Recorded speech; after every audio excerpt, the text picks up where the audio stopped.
जय गुरुदेव। गुरु किसको कहते हैं? एक स्थान पर एक सज्जन परम पूज्य स्वामी जी महाराज से मिलने आए। उन्होंने स्वामी जी महाराज से प्रश्न किया था। उसके उत्तर में स्वामी जी महाराज ने जो प्रवचन किया था उसका सारांश यहाँ दिया जाता है। प्रश्न है, गुरु किसको कहते हैं?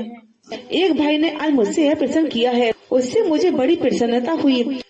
ऐसे प्रश्न यदि जिज्ञासु के प्रश्न होते हैं तब तो बड़ा अच्छा है और जिज्ञासु के ही प्रश्न काम करते हैं, किंतु वे यदि जिज्ञासु के प्रश्न न हुए तो कोई भी लाभ नहीं पहुंचता।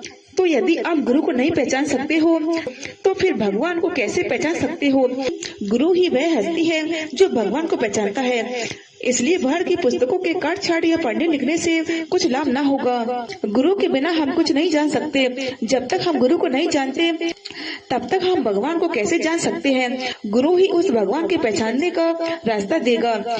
इसलिए गुरु के पंच तत्व से पहले समीपी हासिल करने पर भगवान की समीपी हासिल होगी। गुरु वह आंख देगा जिससे भगवान देखा जाता है। जब हम अपने गुरु को पहचान लेंगे तब हम उस प्रभु को पहचानने की आंख लेकर उसे भी पहचानेंगे। हमने जिस गुरु से जंत्र जब तब लिया उससे हमने यह प्रश्न नहीं किए कि गुरु किसे कहते हैं, पर जहाँ सच्चा सत्संग होता है वहाँ हम यह प्रश्न करते हैं। यह बड़ा अच्छा प्रश्न है। उस गुरु सच्चे गुरु के पास वह दूरबीन है जिससे वह सब कुछ जान लेता है। वे उसी दूरबीन से स्वयं तुम्हारे अंदर की सारी बात जान लेते हैं। जो वह दूरबीन तुम्हें दे और उसी से उस प्रभु को भी देखे तो वह है गुरु। उसे ही गुरु कहते हैं। आपके पास जब तक वह दूरबीन नहीं है, जब तक आप उस गुरु के पास जाएं तो वह इसे प्राप्त करने की युक्ति बतलावेंगे।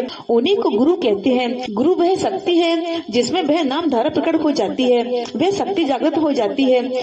गुरु यह शरीर नहीं।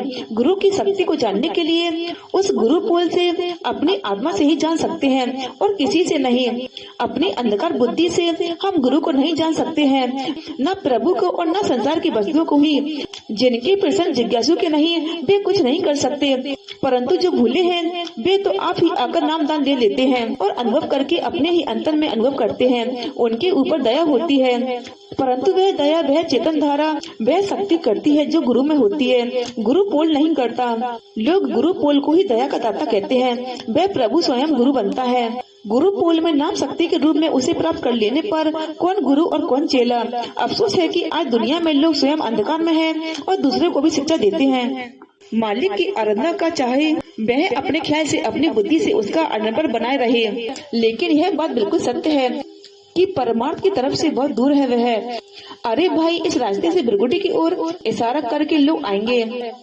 परमात्मा की तरफ वही पास आ सकता है जो परमात्मा से मिला हुआ हो और उसका सत्संग भी हमें प्राप्त हो जाता है।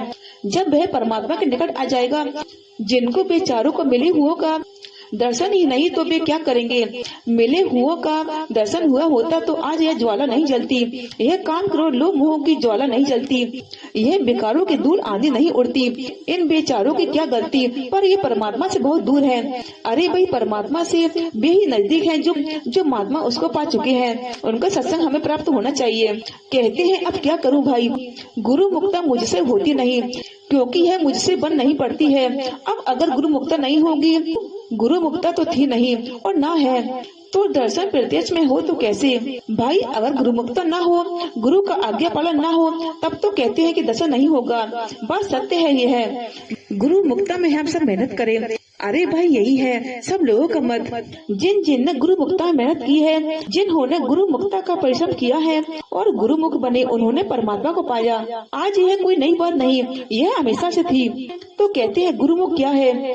गुरुमुख वह है कि जो वह कहे उसे माने, जो वह आज्ञा दे उसी पर हम चले। अरे भाई, उसी का नाम है गुरुमुख। अरे भाई, जो वह कहे उसे हम ना माने, जो वह आज्ञा दे वह हम ना करें, तो वह कैसे गुरुमुख हो सकता है?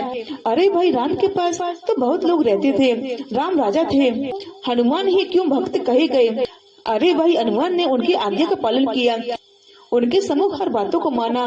थे तो बहुत लोग।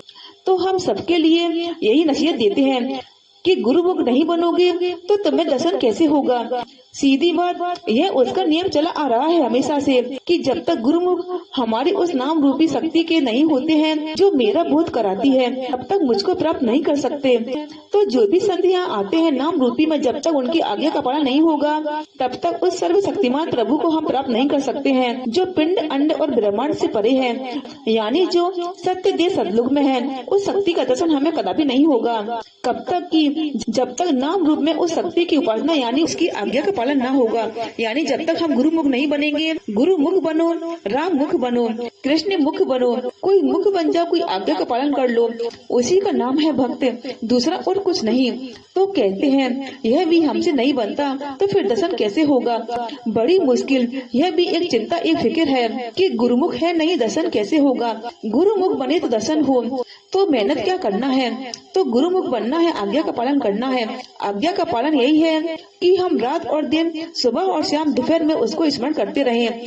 अरे भाई, साधन से ही साधन नहीं हुआ करता है। साधन कई प्रकार के हुआ करते हैं। एक तो शारीरिक साधन होता है कि हम अभ्यास के वक्त किया करते हैं, एक साधन चित्त से होता है, एक साधन मन से होता है। अरे भाई, कोई ना कोई साधन तो करते हैं। जब हम शरीर से साधना करते हैं तो मन उधर ही हो, एक तार लग जाए, और अगर शरीर से छूटे तो मन से हो, मन से छूटे तो चित्त से होने लगे साधन।